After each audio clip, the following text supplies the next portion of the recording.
Sorcha Eastwood was not a household name, but 3 minutes into the speech on the floor of the House of Commons, she became one. The Alliance member for Lagan Valley stood up during an emergency debate on the Peter Mandelson appointment. What she did was not a question, it was not an intervention, it was the most surgically constructed political destruction the Commons has heard of a sitting Prime Minister in living memory. And the line at the centre of it has been clipped, it's been captioned and shared so many times across British social media that has rewritten the entire political week. According to YouGov's April 2026 favourability tracker, only 24% of Britons see Keir Starmer favourably. 69% they don't.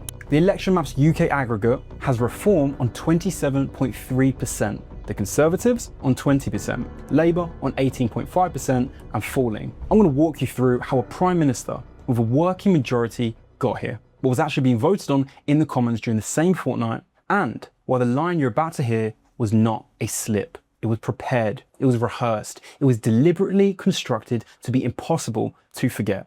But first, in order to understand this, you need to know what Keir Starmer was being made to answer for. Well, on the 20th of December 2024, against the documented advice of senior officials in his own Foreign Office, Keir Starmer announced Peter Mandelson as Her Majesty's ambassador to the United States. The case for it was clean enough, on paper anyway. Donald Trump was returning, tariffs were coming, the British government wanted, in the briefing language used at the time, a political heavyweight in Washington. Mandelson, the twice disgraced former cabinet minister, the architect of New Labour's spin operation, the man forced out of government twice on his own account, was that political heavyweight. The problem was never his political record.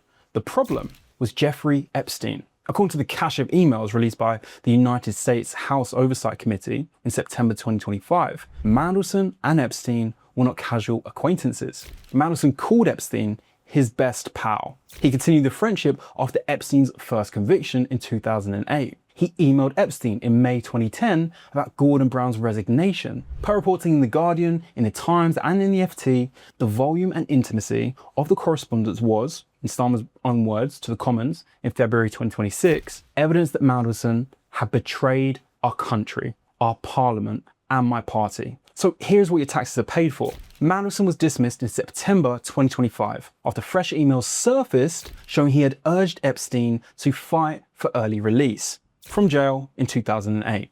As is standard Foreign Office practice on dismissal, he received a severance payment of £75,000. £75,000 of public money paid to a man whose appointment the Prime Minister himself now regrets, who's linked to a convicted sex offender of the subject of a live Metropolitan Police criminal investigation, and whose conduct in office has, in the Prime Minister's own words, on the record, betrayed the country. But that is the surface story, because the documented record now suggests the appointment did not go wrong by accident. It went wrong by design. That former Chief of Staff is Morgan McSweeney, the architect of Starmer's 2024 general election landslide, the most influential unelected figure in British politics. And before the Foreign Affairs Committee on the 20th of April, McSweeney said this: "The Prime Minister relied on my advice, and I got it wrong." It was a careful sentence. It was also, on its own, the closest thing to a senior level falling on the sword that British politics has produced in years. McSweeney resigned in February. So did Tim Allen, the Director of Communications. So did Ollie Robbins, the Permanent Secretary at the Foreign Office. Three of the most senior figures in Keir Starmer's government gone inside a fortnight over a single appointment. Under any other Prime Minister, in any other decade, those three resignations will be the climax of the scandal. They're not the climax of this one. It gets worse. Because before he was forced out, Robbins alleged that Sir Keir's own staff pressured Foreign Office officials to rush Mandelson's confirmation through so that he could be in the post before the start of the second Trump administration. Robbins' predecessor, Sir Philip Barton, told the same committee that Mandelson's known links to Epstein were, in his own words, a toxic hot potato that could become a problem. And per the Institute for Government's published analysis, the Foreign Office used rare powers to overrule the recommendation of UK security vetting and grant Mandelson the developed vetting clearance he had not earned.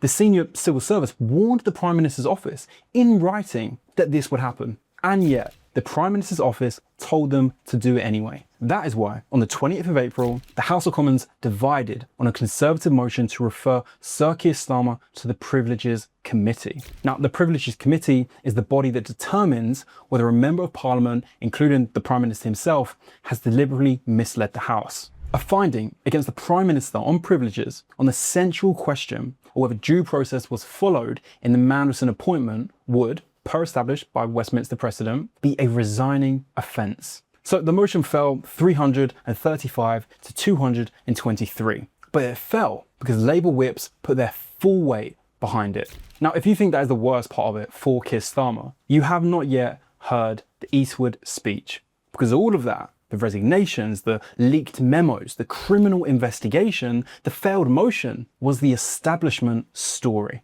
The opposition leaders, the lobby reporters, none of it broke through to the country at home. Not really, not until 6 days earlier.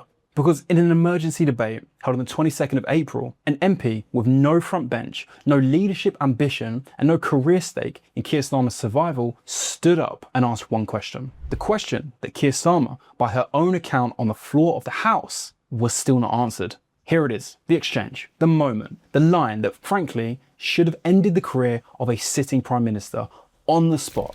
Sorcha Eastwood is the Alliance Member of Parliament for Lagan Valley. She's the first non-unionist MP elected for that constituency. She sits as Alliance, which means she has no horse in the Conservative versus Labour war, no whip telling her to defend the Labour frontbench, no ambition contingent on Keir Starmer's political survival. So when she stood up that afternoon, she was speaking in her own words to the chamber for the ordinary man and woman in Lagan Valley, who, on their own admission, do not know what DV, strap, or CTC mean. And they are security clearances that Mandelson failed. And they are the levels of vetting the Foreign Office uses to decide whether a person is safe to handle British state secrets. And the documented record now confirms that the man Sir Keir Starmer appointed to be Britain's senior diplomat in the United States did not pass them. What Eastwood said next, she said calmly. She said it deliberately. She framed it as a question. The words she used to describe Peter Mandelson are words that no cabinet minister, no senior official, no Labour whip has been willing to say out loud. And she used them on the floor of the House. She used them in the Hansard. She used them on camera, knowing full well that the BBC, ITV, The Guardian and The Telegraph would lead with them by morning. And then, having delivered that line, she turned. She set out in unbroken sentences why the pattern matters, why democracy that allows this to keep happening round and round, in her own phrase, on a merry-go-round, does not remain a democracy for long. She named, without naming, the actors she believes step into the shadows when integrity is no longer the price of office. She invoked the failure of other democracies, and she ended on a sentence that the Labour press operation has spent the better part of a week trying their best to brief out of the news cycle. This is no longer a vetting story. This is no longer a story about Peter Mandelson. It is a story about whether the Prime Minister of the United Kingdom can be held to the basic standard that a former permanent secretary, a former chief of staff, and the leaders of every single opposition party in the House of Commons have now all publicly said he has failed. So there is no point describing what she said any further. It's in the Hansard, it's unedited. The Prime Minister sat across the chamber and did not answer it. Watch this. Sorcha Eastwood.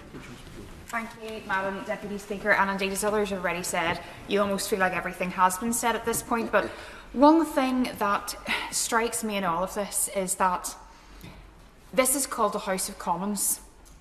Our job is to come here and represent the common person.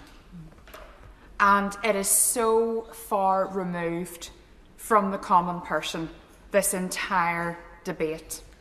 But we are dealing with a situation where the Prime Minister of the day is now saying that he regrets the appointment of Mandelson. And I'm not going to get into the whys and wherefores of DV and strap and CTC and everything else, because my people in Lagan Valley don't know what that means. And a lot of people are banking on the ordinary man and woman on the street not to know what that means, and to stop being curious, and to suspend their expectations, because this is all highfalutin serious stuff and we don't really know what that is. Maybe they did do right, maybe they didn't do right, because they're bamboozled. But I'm going to break it down for them.